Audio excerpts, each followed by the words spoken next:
दोस्तों, आज की क्लास में हम BPSC TRE 4 music teacher vacancy से संबंधित संगीत का हम वन लाइनर प्रश्न उत्तर लेकर आए हैं, जिसे आप ध्यानपूर्वक देखिएगा, सुनिएगा, समझिएगा। अगर मेरा वीडियो पसंद आए तो मेरे चैनल को लाइक, शेयर और सब्सक्राइब करना बिल्कुल ना भूलिएगा। तो चलते हैं हम प्रश्न की ओर। प्रश्न है कि कौन सा राग औडो जाति का है? कौन सा राग औडो जाति का है? तो औडो जाति में 5-5 स्वर लगते हैं। तो औडो जाति का राग कौन है? तो औडो जाति का राग भूपाली है। जैसे कि हम पिछले क्लास में बता चुके हैं कि औडो 5 स्वर का, साड़ो जो होता है 6 स्वर का और संपूर्ण जो होता है 7 स्वरों का होता है। अगला प्रश्न है कि किस जाति के राग में 7 स्वर होते हैं? प्रश्न आ ही गया। तो संपूर्ण जाति में 7 स्वर होते हैं और औडो में 5 होते हैं। औडो में 5, संपूर्ण में 7। अगला प्रश्न है कि किस राग में मध्यम तीव्र होता है? तो मध्यम तीव्र जो होता है यमन में होता है। मध्यम तीव्र किस में होता है? यमन में होता है।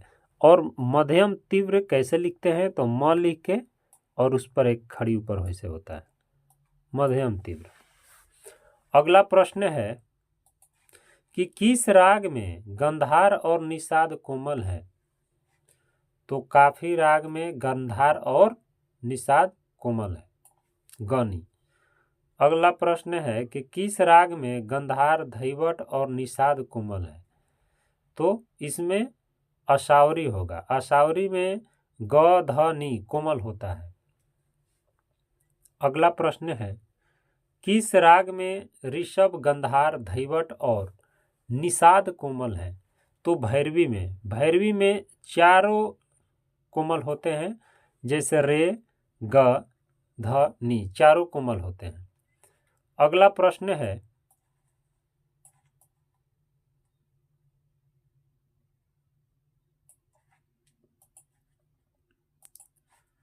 कि किस राग को ऋतु राग कहा जाता है? तो ऋतु राग जो है उसे बहार को कहा जाता है। किसको कहा जाता है? बहार को। अगला प्रश्न है कि किस राग में शुद्ध और कोमल गंधार प्रयुक्त होते हैं? तो शुद्ध और कोमल गंधार जो प्रयुक्त होते हैं वो जयजयवंती में होते हैं। किस में होते हैं? जयजयवंती में।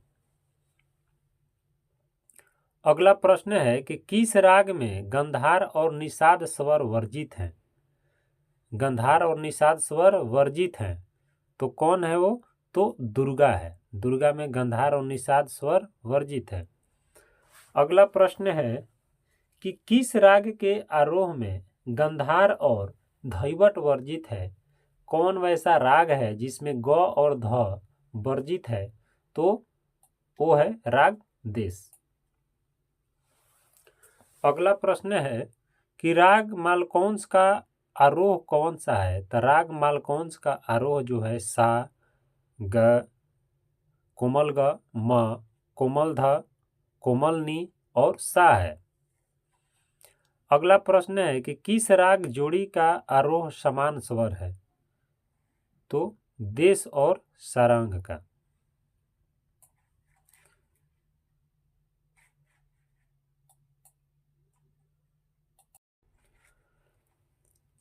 अगला प्रश्न है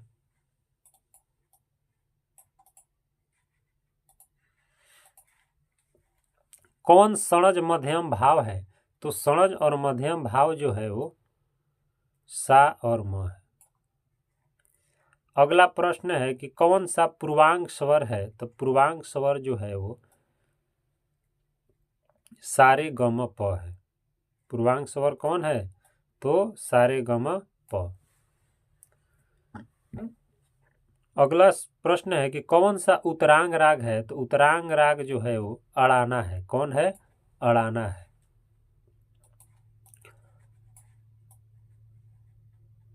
अगला प्रश्न है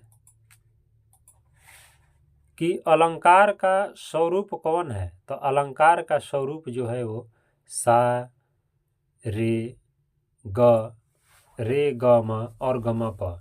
सा रे ग म प म प ध नि सा।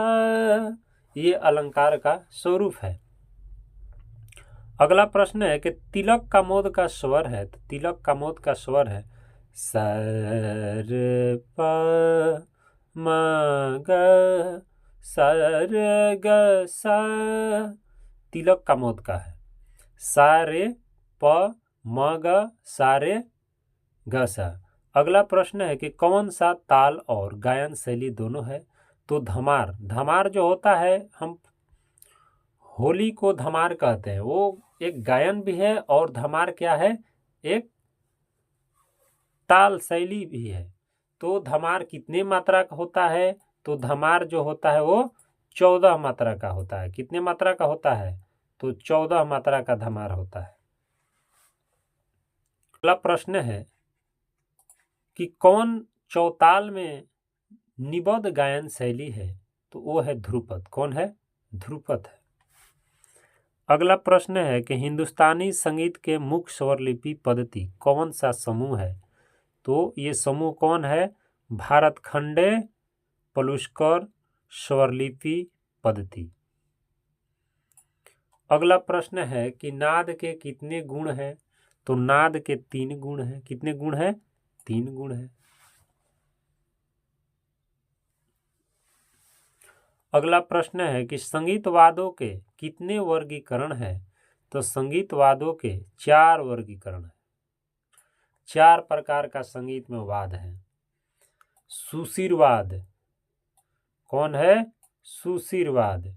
सुशिरवाद मतलब, सुशिरवाद का मतलब होता है हवा से बजने वाला, जैसे शंख, हारमोनियम, बांसुरी, मुरली। उसके बाद हो गया तत्ववाद। तत्ववाद हम उसे कहते हैं जो तार से बजता हो, जैसे बेंजो, बीड़ा, गिटार इत्यादि।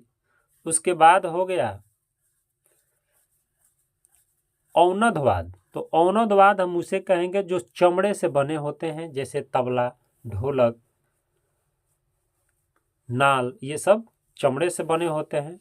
और चौथा है घनवाद। घनवाद हम उसे कहते हैं जो धातु से बना होता है, जैसे झाल, मजीरा जो होता है, जो कीर्तन में बजता है, उसे हम घनवाद कहते हैं। अगला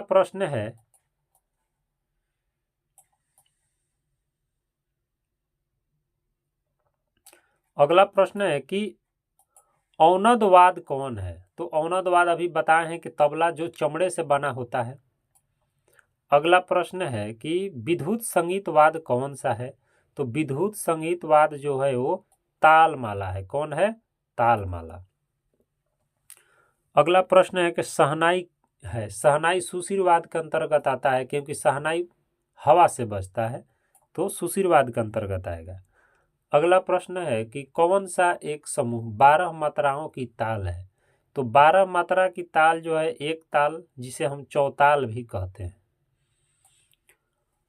अगला प्रश्न है कि कौन सा ताल समूह ख्याल अंग का है? तो ख्याल अंग का जो ताल समूह है 3 ताल होता है। तिलवाड़ा भी इसे कहा जाता है। 3 ताल कितने मात्रा का होता है? तो 3 ताल 16 मात्रा का होता है। धा, धिन, धिन, धा, धा, धिन, धिन, धा, धा, तिन, तिन, ता, ता, धिन, धिन, धा, 16 मात्रा की होता है। अगला प्रश्न है कि सम दिखाया जाता है। तो सम किस पर दिखाया जाता है? तो पहली मात्रा पर ही सम दिखाया जाता है। किस पर दिखाया जाता है? पहली मात्रा पर ही सम दिखाया जाता है। अगला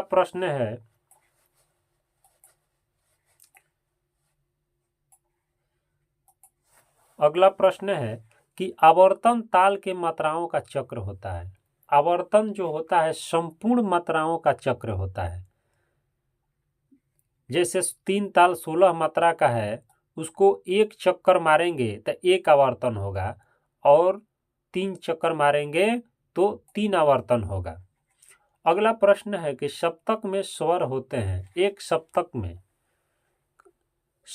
में ऐसे तो 7 ही स्वर होते हैं, मगर 7 शुद्ध स्वर होते हैं। सप्तक में अगर कुल स्वरों की संख्या कह दे तो कुल स्वरों की संख्या कितनी होती है? 12 होती है, जिसमें से 7 शुद्ध होता है और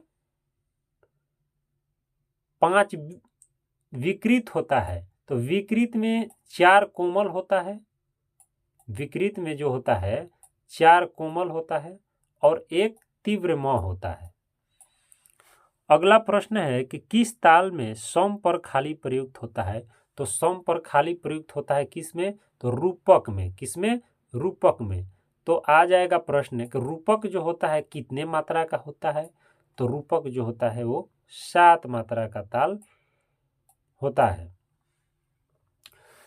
तो दोस्तों आज की क्लास हम इतना ही प्रश्न से समाप्त करते हैं।